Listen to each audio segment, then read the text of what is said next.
La Bible est un livre important, mais très long. Oui, c'est un recueil de différents livres écrits sur une très longue période qui racontent pourtant une seule et même histoire. Quelle est donc l'histoire de la Bible ?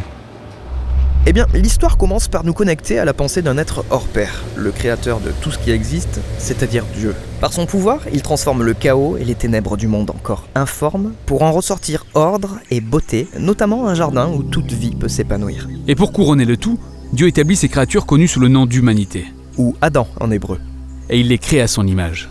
Ce qui signifie qu'ils sont chargés de régner sur ce beau monde en son nom, d'en exploiter tout le potentiel en contribuant à créer davantage de beauté et d'ordre. En d'autres termes, les êtres humains sont censés mettre leur pouvoir au service d'œuvres significatives et épanouissantes à tous égards. Mais la question est de savoir comment ils vont s'y prendre. Oui, et c'est pour ça que l'humanité se retrouve face à un choix représenté par un arbre fruitier. Les humains doivent donc choisir de s'associer à Dieu, ce qui implique d'expérimenter la véritable liberté en s'appuyant sur sa perception du bien et du mal, ou alors décider de s'emparer du pouvoir en définissant le bien et le mal par eux-mêmes, ce qui, selon Dieu, leur coûtera la vie. Et c'est là qu'une mystérieuse créature maléfique s'adresse à eux en disant « Prenez le fruit car il vous assurera pouvoir et liberté, avec toute la latitude de régner sur le monde comme bon vous semble. » Ils se sont donc emparés de cette connaissance qui a eu pour conséquence de les rendre méfiants l'un vis-à-vis de l'autre et les a conduits à adopter une attitude défensive, ce qui a engendré progressivement une rupture des relations avec de violentes luttes de pouvoir et pour finir, toute une civilisation, Babylone, qui a complètement inversé la définition du bien et du mal.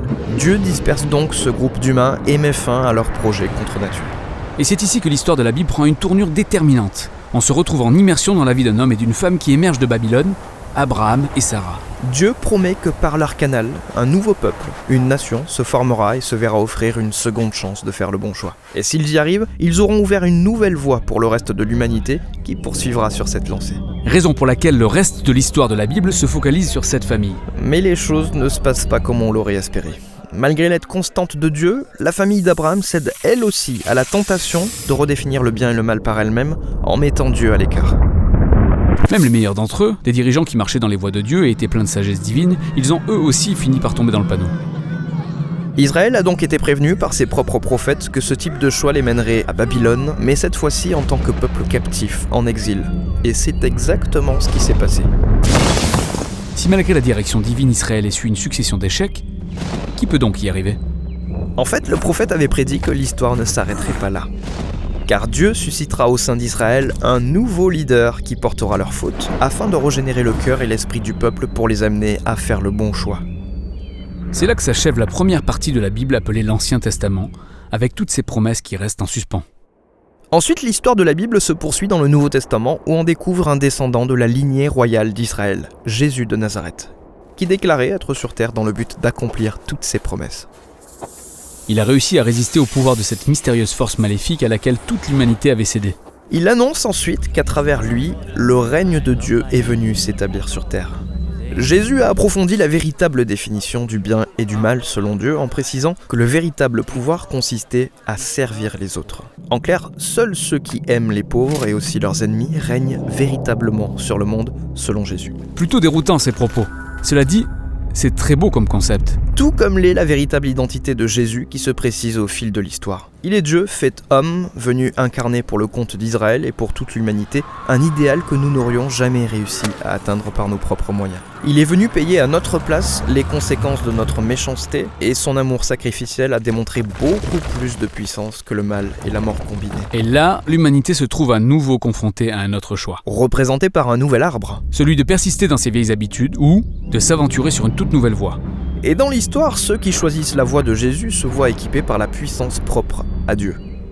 Ceux qui se savent aimer et pardonner par Dieu deviennent des personnes qui à leur tour aiment et pardonnent aux autres. Le mouvement de Jésus se propage rapidement à travers le monde par le biais de nouvelles communautés qui se créent avec des personnes engagées à marcher dans les voies de Jésus. Mais elles affrontent tout de même pas mal de problèmes.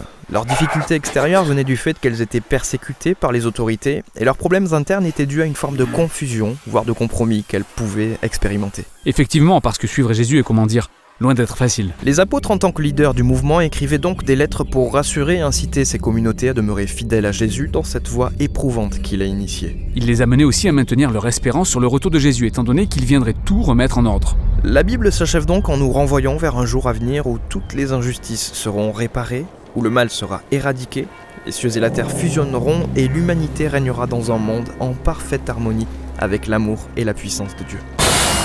Et voilà pour l'histoire de la Bible, qui est en réalité une compilation de tous ces livres. Mais le plus intéressant est que chaque livre apporte une touche différente parmi les genres littéraires, ce qui donne un caractère unique à l'histoire dans son ensemble, et c'est ce que nous allons développer dans la prochaine vidéo.